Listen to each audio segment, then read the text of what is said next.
ये मेरे द्वारा बनाई गई अभी तक की सबसे बड़ी, सबसे महंगी और सबसे रोमांचक वीडियो है और मुझे डर भी लग रहा है। हम इन मेटल के जायंट पीसेस को हेलीकॉप्टर से लटकाकर उन्हें आसमान में कुछ किलोमीटर्स ऊपर ले जाने वाले हैं और फिर हम उन्हें वहां से इस मिट्टी के बने शहर पर गिरा कर देखेंगे। हमें किस्मत का साथ चाहिए।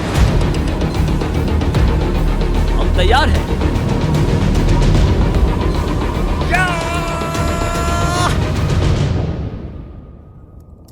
और यकीन मानिए हम बहुत ही शांतिप्रिय लोग हैं। चलिए चलते हैं।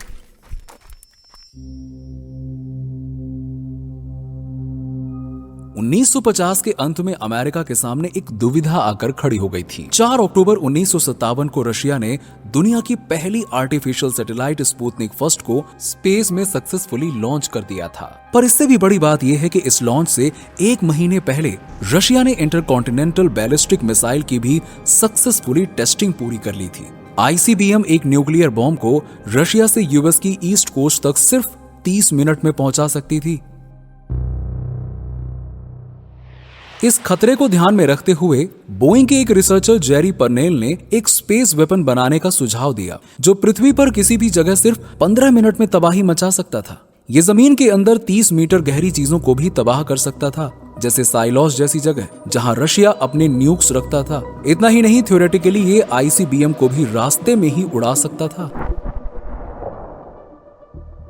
इनका प्लान था टेलीफोन पोल जितने साइज की टंगस्टन रॉड को स्पेस में रखना, वो भी ऑर्बिट में, जिससे इन टंगस्टन की रॉड को कभी भी कहीं पर भी छोड़ा जा सके। तो कहने का मतलब ये हुआ कि आइडिया ऐसा था जिससे 15 मिनट के भीतर इन टंगस्टन रॉड्स को शिप से निकालकर चंद मिनटों के अंदर ही पृथ्वी पर किसी भी टारगेट पर गिराया जा सके। और ये इतने तेज गिरते कि ऑर्बिट में रहने के कारण इनकी रफ्तार 8 किलोमीटर पर सेकंड तक पहुंच जाती। जब ये गिरते तो गैसेस के फ्रिक्शन से इनकी रफ्तार कम तो होती, पर फिर भी गिरते वक्त ये साउंड की स्पीड से 10 टाइम्स ज्यादा या इनकी रफ्तार होती 3 किलोमीटर पर सेकंड। ये है मोआब, जिसका मतलब है मैसिव ऑर्डिनेंस एयर ब्लास्ट, पर ज्यादातर इसे बुलाते हैं इसके निकनेम से जो कि है मदर ऑफ ऑल बॉम्ब्स। ये पृथ्वी पर बिना न्यूक्लियर वाला सबसे पावरफुल एक्सप्लोजिव है। जब ये फटता है तो ये होता है 11 टन TNT बॉम्ब्स के बराबर। ऐसे ही जब एक टंगस्टन रॉड गिरती है तो ये इतनी तबाही मचा सकती है। पर ये कोई बॉम्ब नहीं है, इसमें कोई एक्सप्लोजिव नहीं है। जितनी काइनेटिक एनर्जी ये अपने साथ कैरी करती है, इतना भारी और तेज होने की वजह से उसी एनर्जी से ये इतना बड़ा धमाका कर सकती है जो किसी कन्वेंशनल एक्सप्लोजन से कम नहीं होगा। पर्नेल ने इसका नाम प्रोजेक्ट थॉर रखा था। नॉर्स माइथोलॉजी के देवता है थॉर जो आसमान से बिजली गिराते हैं। 1980s में काइनेटिक मिसाइल इंटरसेप्टर के आइडिया को रीजन एडमिनिस्ट्रेशन द्वारा काफी सीरियसली लिया गया। इसका कोड नेम ब्रिलियंट पेबल्स था, पर यह प्रोजेक्ट रद्द कर दिया गया। फिर 2023 में एयरफोर्स ट्रांसफॉर्मेशन प्लान द्वारा इसे फिर से कंसिडर किया गया। इस बार इसे हाइपर वेलोसिटी रॉड बंडल्स कहा गया, पर आमतौर पर इसे रॉड्स फ्रॉम गॉड्स कहा जाता है। किसी भी ऑब्जेक्ट की काइनेटिक एनर्जी उसके मास और उसकी वेलोसिटी स्क्वायर्ड के डायरेक्टली प्रोपोर्शनल होती है। ऑब्जेक्ट के मास को 10 गुना बढ़ाने से काइनेटिक एनर्जी 10 गुना बढ़ेगी, पर अगर वही वेलोसिटी को 10 गुना बढ़ाया जाता है तो काइनेटिक एनर्जी 100 गुना बढ़ती है। इसीलिए छोटे ऑब्जेक्ट्स भी बेशुमार काइनेटिक एनर्जी कैरी कर सकते हैं। ये हाल होता है एल्यूमिनियम ब्लॉक का जब 15 ग्राम प्लास्टिक 6 किलोमीटर पर सेकंड की रफ्तार से उसे हिट करती है। और ये सैटेलाइट के लिए काफी दिक्कतें खड़ी करते हैं, क्योंकि ऑर्बिट कर रहे ऑब्जेक्ट्स की रफ्तार काफी तेज होती है, तो माइक्रोमेटेरॉइड्स, बोल्ट्स या पेंट के टुकड़े भी इंटरनेशनल स्पेस स्टेशन पर रहने वाले एस्ट्रोनॉट्स के लिए जानलेवा हो सकते हैं। ISS की विंडो में ये छेद बस कुछ थोड़े से डस्ट पार्टिकल से हुआ था, और स्पेस जंग के एक छोटे से टुकड़े ने रोबोटिक आर्म में इतना बड़ा होल कर दिया। अब इमेजिन कीजिए कि 10 टन की कोई चीज इस रफ्तार से पृथ्वी पर गिरे तो। काइनेटिक एनर्जी वाले वेपन्स फिक्शन में काफी यूज होते हैं और इन्हें कई मूवीज, गेम्स और बुक्स में दिखाया गया है। तो क्या वो सच में होते हैं? I mean, क्या ये सच में बन सकते हैं? हम इसीलिए आज इस डेजर्ट के बीचों बीच आए हैं। हम देखना चाहते हैं कि देवताओं से आई रॉड्स कितनी विनाशकारी हो सकती है और हम सारी हदें पार करना चाहते हैं। वहां स्पेशली एक प्रोफेशनल टीम हायर की गई जो मिट्टी का शहर बना रही है, जिस पर हम टेस्ट करेंगे। अब इन सैंड कास्टर्स बनाने वालों के लिए मेरे दिल में इज्जत बढ़ गई है। हम 7 बार यूएस ओपन सैंड कैस्टल के चैंपियंस रह चुके हैं। वाह, आप तो गुरु हो। आसमान में कितने भी ऊपर से इसे आप गिरवा लीजिए, ये उसे सह पाएगा। मुझे इस पर इतना भरोसा तो है। यूएस कैपिटल बढ़िया लग रहा है। बढ़िया लगा आपको? हाँ, ये हमारा मुझे तो सब favorite मस्त ही लग रहे हैं। ये पिकल बिल्डिंग किसने बनाई गिरगल? हाँ, घेरकल यहाँ मैंने बनाई। Very nice. ये खूबसूरत है। मुझे मुझे मुझे दुख होगा इसे तोड़ने में। मुझे बस यही चिंता है कि ये सही जगह गिर जाए बस। टारगेट इतना बड़ा नहीं है, इसीलिए प्रैक्टिस के लिए इसे हम पहले इस वाले स्विमिंग पूल में गिराकर देखेंगे। 100 किलो या 200 पाउंड भारी रॉड को जो लगभग 500 मीटर हेलीकॉप्टर से लटकी होगी, मुझे नहीं लगता कि ये सही जगह पे गिर पाएगी। मैं सही बताऊं, मुझे तो पहले ही लग रहा था कि ये कभी भी ना एग्जैक्ट पॉइंट पर नहीं गिरने वाला है। ऐसा नहीं हो पाएगा। फिर भी यहां आकर पता नहीं ये सब करने का मतलब क्या बनता है, आई डोंट नो। यही सवाल मैंने खुद से भी पूछे।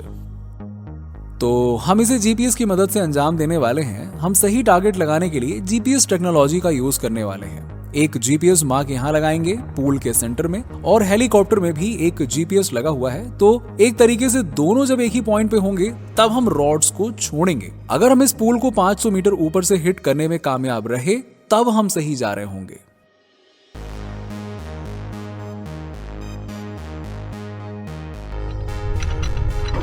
तुम्हारा जीपीएस कहाँ है? मेरा फोन ही मेरा जीपीएस है। इधर देखो, मैंने तो हाथ पर भी कोऑर्डिनेट्स लिख लिए हैं। हम प्रोफेशनल्स हैं। चलो चले।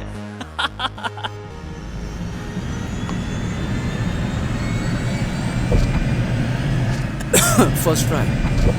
और हाँ, ये थोड़ा सा डराने वाला है।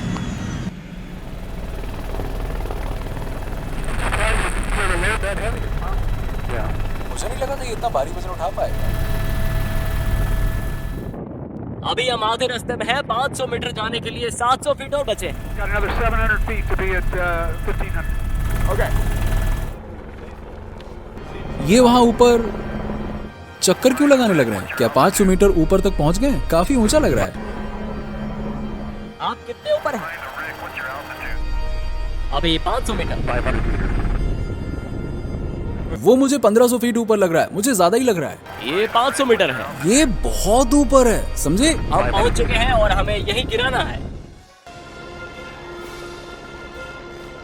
ये अभी भी वहां ऊपर चक्कर क्यों लगाने लग रहे हैं? क्या आपने उस पर पंख लगाए हैं? नहीं, पंख की क्या जरूरत है? ये बात आपने मुझे एक हफ्ते पहले क्यों नहीं बताई? हम सही जा रहे हैं। हम लेफ्ट से राइट जा रहे हैं। हमें बस थोड़ा सा आगे जाना है। मुझे तो नहीं लग रहा कि ये सही जगह पे है। वैसा क्या तुम नहीं हो मजाक कर पाएगा। रहे गिरा दिया। हो? ओह माय, व्हाट द, ये जा कहां रहा है ये? ओह, ये तो साइड पे जा गिरा। किस पर जा गिरा ये? ओह, सैंड कैस्टल से आगे गिरा है। ओह, I was right on. Was yours showing the same thing back there? Yeah, we were right on it. Yeah, good. Well, that's kind of weird. That's just going to show you what's going to happen at altitude. We both said we were right on it, and we हम weren't. दोनों ने कहा कि हम ऊपर सही जगह पर थे, पर हम थे नहीं। ऐसा लग तो नहीं रहा था कि आप चल रहे थे हाँ, वो कह रहे थे कि हमारी हॉरिजॉन्टल वेलोसिटी 0 थी। और आप बिल्कुल एकदम ऊपर थे। हाँ, हम उसके ठीक ऊपर थे। ओह वाओ, ओह वाओ, देखो तो जरा इसे। ओह वाओ, ये तो पूरा धंस गया। 500 मीटर ऊपर से गिरने पर रॉड 10 सेकंड्स तक एक्सेलरेट की। एयर रेजिस्टेंस को भी ध्यान में रखें तो भी इसने 350 किलोमीटर पर आवर की रफ्तार से ग्राउंड को हिट किया। इस स्पीड के साथ इतना वजन आधी मिलियन जूल्स की काइनेटिक एनर्जी कैरी कर रहा था। हमारा मकसद है इससे दुगनी भारी रॉड को 6 गुना और ऊपर से गिराना है।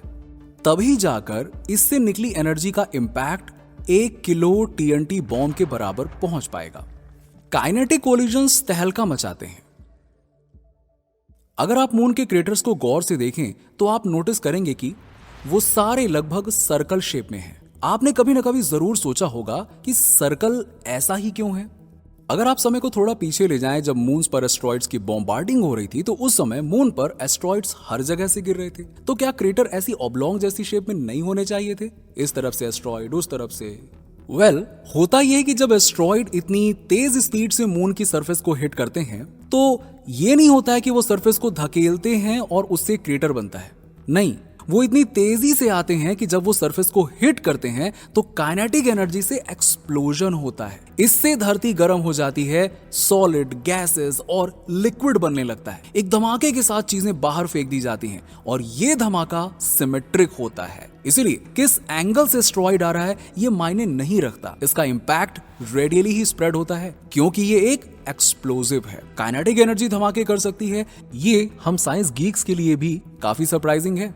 ऐसे ही रॉड्स स्पेस से गिराने की बात की जा रही थी।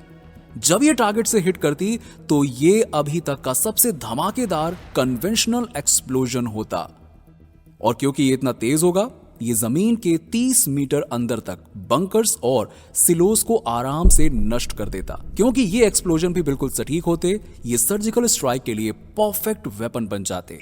और न्यूक्लियर वेपन्स की तरह इनसे रेडियो एक्टिव फॉलआउट या इंटरनेशनल लॉज का डर भी नहीं होता। क्या इस तरीके से हथियार से कोई कानून भंग होगा? नहीं, स्पेस में हथियारों को लेकर सिर्फ एक ही लॉ है जो न्यूक्लियर वेपन्स के लिए है। वो ये है कि आप स्पेस में न्यूक्लियर वेपन्स नहीं रख सकते। पहले मुझे लगा था कि सही जगह निशाना लगाना मुश्किल है, पर मैं अब श्योर हूं कि ये नामुमकिन है। अब हम ये करने वाले हैं कि एल्टीट्यूड को कम रखेंगे और इस पर खुद नजर रखेंगे। ओके, हम तैयार हैं। इस बार 300 फीट से करेंगे और इस बार क्यूब गिराया जाएगा। क्यूब? इसमें मजा आएगा। एक्चुअली मुझे लगा था कि हमें क्यूब को नहीं गिराना चाहिए। हम यहाँ रॉड फ्रॉम गॉड टेस्ट करने आए हैं और वो तो सिलेंडर्स हैं ना। पर अच्छा ही हुआ हम क्यूब्स लेकर आए, क्योंकि जैसा एडम्स ने मुझे बताया था कि सिलेंडर्स साइड के बल गिरना ज्यादा पसंद करते हैं। सच में? ऐसा भला इसने ही सोचा था? मुझे तो लगा था पेंसिल जैसे गिरती है ये भी वैसे ही स्ट्रेट गिरेगी। अभी भी ज्यादा लग रहा है। क्या यही 100 मीटर से? 30 सेकंड अभी बाकी है। ऐसा लग नहीं रहा कि ये पूल के ऊपर पहुंचे हैं। ये तो हवा में घूमने लग रहा है। देखो कैसे घूम रहा है वो। मैंने अभी जीपीएस चेक कर लिया है, वो ठीक हमारे नीचे बता रहा है। ज्यादा ही ऊपर है। हम ठीक ऊपर हैं, अब गिरा सकते हैं हम। ठीक है।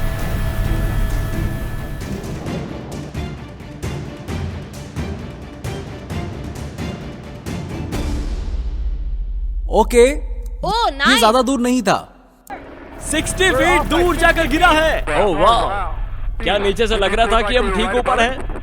हाँ, लग तो रहा था। वाह, क्योंकि लगभग इस बार भी मैं ऊपर ही था।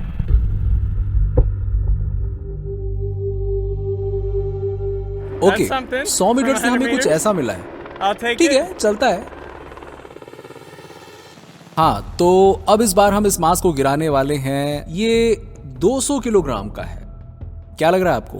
हाँ, हम पहुंच जाएंगे वहां। आशा तो यही है।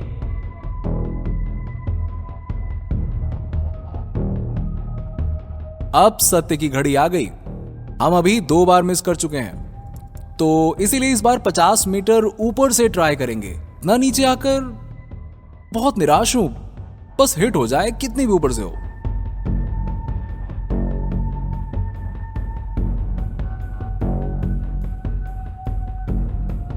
30 सेकंड्स बाकी है। वो क्यूब बस वहां ऊपर झूलने लग रहा है। हवा उसे स्थिर नहीं होने दे रही है। हमें लक की जरूरत है।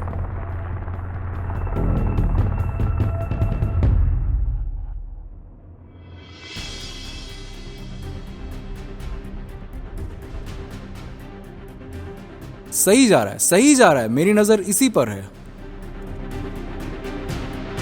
ये कर दिया पुल को हिट। आखिर निशाना लग गया। ये बिल्कुल राइट से झाके टकरा है। और सुबह मैं बहुत परेशान था कि ये हिट होगा भी या नहीं। लगता है फुटेज काफी खराब आई होगी। मैं बहुत एक्साइटेड था, पर उसे ऊपर से देखना काफी अमेजिंग था। वाओ, ये तो पुल के नीचे ही चला गया। अमेजिंग। जरा रबर डक्स को देखिए। तो अगला टारगेट सैंड कास्टल है। क्या आप इस बार 100 मीटर तक जाएंगे? अब डबल करके देखे। काफी मजा आएगा अगर हम सैंड कास्टल को 100 मीटर ऊपर से हिट कर पाते हैं तो तब लगेगा आज का दिन सफल हुआ। अभी तक जितने भी बार रॉड्स फ्रॉम गॉड को मेंशन किया गया उन्हें हमेशा टंगस्टन से ही बना बताया गया है और इसके 2 कारण हैं। पहला, टंगस्टन काफी डेंस होता है। एक क्यूबिक टंगस्टन का क्यूब 19 यानी कि 19 किलो भारी होता है। ये स्टील की डेंसिटी का 2 गुना है। तो हमने यहां यूज की थी कि स्टील सस्ता है। इसका मतलब ये है कि स्टील और टंगस्टन की सेम वेट वाली रॉड्स में से टंगस्टन रॉड का वॉल्यूम स्टील की रॉड से कम होगा। टंगस्टन रॉड एटमॉस्फेयर से गुजरते वक्त कम एयर रेजिस्टेंस एक्सपीरियंस करेगी। इसका मेल्टिंग पॉइंट भी बाकी किसी और एलिमेंट से बहुत ज्यादा होता है, लगभग 3500 सेल्सियस डिग्री, जिससे री एंट्री में इसे काफी मदद मिलेगी। ऐसा जरूरी है क्योंकि जब टंगस्टन रॉड एटमॉस्फेयर में डिसेलरेट करती है तो टेम्परेचर काफी ज्यादा हो जाता है। इसीलिए मेल्टिंग से बचने के लिए इसकी शील्डिंग नहीं करनी पड़ेगी। ये पतली शेप भी काफी जरूरी है। मकसद टारगेट को हिट करना है जितनी तेज रफ्तार से किया जा सकता है। इसीलिए ऐसी स्लीक एरोडायनेमिक शेप इसके लिए बेस्ट है। रॉड बेस्ट है इसके लिए। एरोडायनेमिक्स ही कारण है जिसकी वजह से मिसाइल्स, एरो सब इसी तरह के दिखते हैं। ऐसे ड्रैग कम किया जाता है। सही बताऊं तो हमसे एक बड़ी गलती हो गई कि हमने रॉड्स पर फिन्स नहीं लगाए। इस बार हम 100 मीटर या फिर 300 फीट ऊपर जाने वाले हैं और निशाने पर है सैंड कैस्टल सिटी।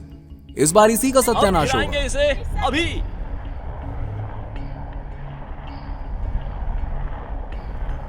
गिर गया। ओके, क्या ये सामने गिरा है? हाँ, जस्ट आगे गिरा। बस थोड़ा आगे। ओह, जस्ट कुछ इंचेस से मिस हो गया।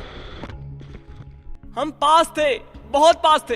अभी रुकिए, ट्रैक्टर उस रोड को जमीन से निकालने जा रहा है। चलो। वो ऐसे गिरा था। वो कैपिटल बिल्डिंग बाल बहुत पास बची। गिरने में बस 30 सेकेंड्स हैं। अरे हे, ये हवा। 20 सेकेंड्स। 20 सेकेंड्स। हवा काम खराब कर सकती है। अब हम गिराने जा रहे हैं इसे। ओ भाई, ओ भाई, ओ भाई। ये कहीं लेफ्ट में जाके गिरा है पर सिटी बच गई। इन सारे चैलेंजेस को देखते हुए वाकई में मुझे अब पता चल रहा है कि एक परफेक्ट प्रोजेक्टाइल शूट करना इतना ज्यादा मुश्किल है। 10 सेकेंड्स। 3, 2, 1 और ये गया। There it goes. कोई बिल्डिंग गिरी क्या? कैपिटल तो नहीं गिरी? कैपिटल तो नहीं गिरी। क्या? मुझे यकीन नहीं हो रहा। डायरेक्ट बिल्डिंग पर गिरा है ये। फिर भी बिल्डिंग का एक ही साइड टूटा है। पर भला ये हो कैसे सकता है? यहाँ देखिए, यहाँ पर क्रैक्स भी आए हैं, पर ये बिल्डिंग पूरी तरह से गिरी नहीं। पूरी बिल्डिंग तो नहीं गिरी। ये हो कैसे सकता है? अगर इसे यूज किया गया तो इससे तो तबाही मचने से रही। इससे बस निशाना लगाने के लिए पॉइंट जरूर मिल जाएगा। ओके, पहली बात तो हम एक परफेक्ट रॉड्स फ्रॉम गॉड बनाने में फेल हुए हैं, छोटे स्केल पर भी। मैं 200 किलो का वजन 3 किलोमीटर ऊपर से गिराने की सोच कर गया था, पर निशाना लगाना इतना मुश्किल था कि हमें बहुत नीचे आना पड़ा। इसीलिए हम काइनेटिक एनर्जी की एक्सप्लोसिव पावर देख ही नहीं पाए।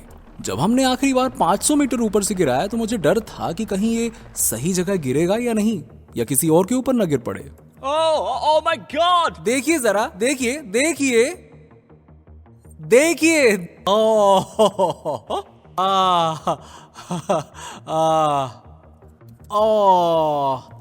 मुझे बहुत खुशी है कि वहां किसी को चोट नहीं पहुंची और सब कुछ ठीक रहा। मैंने उसे शूट नहीं किया, मैं डरा हुआ था। हाँ, मुझे दिख रहा है। वाओ! कहा था ना बाउंस करेगा ये। आप सही कह रहे थे, ये बाउंस कर गया।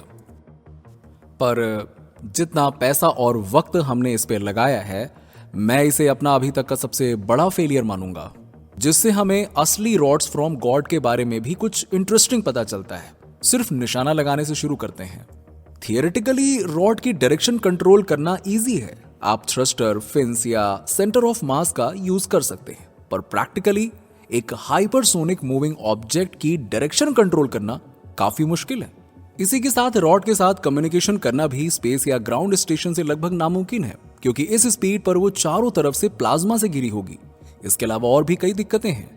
मान लीजिए आप 15 मिनट के अंदर किसी को उड़ाना चाहते हैं। आपको लगेगा कि ऐसे में रॉड्स को टारगेट के ठीक ऊपर जियो स्टेशनरी ऑर्बिट में रखना ठीक होगा, पर जियो स्टेशनरी ऑर्बिट्स लगभग 33,000 किलोमीटर ऊपर होते हैं। ये चांद तक की दूरी का 1/10 दूरी हो गई।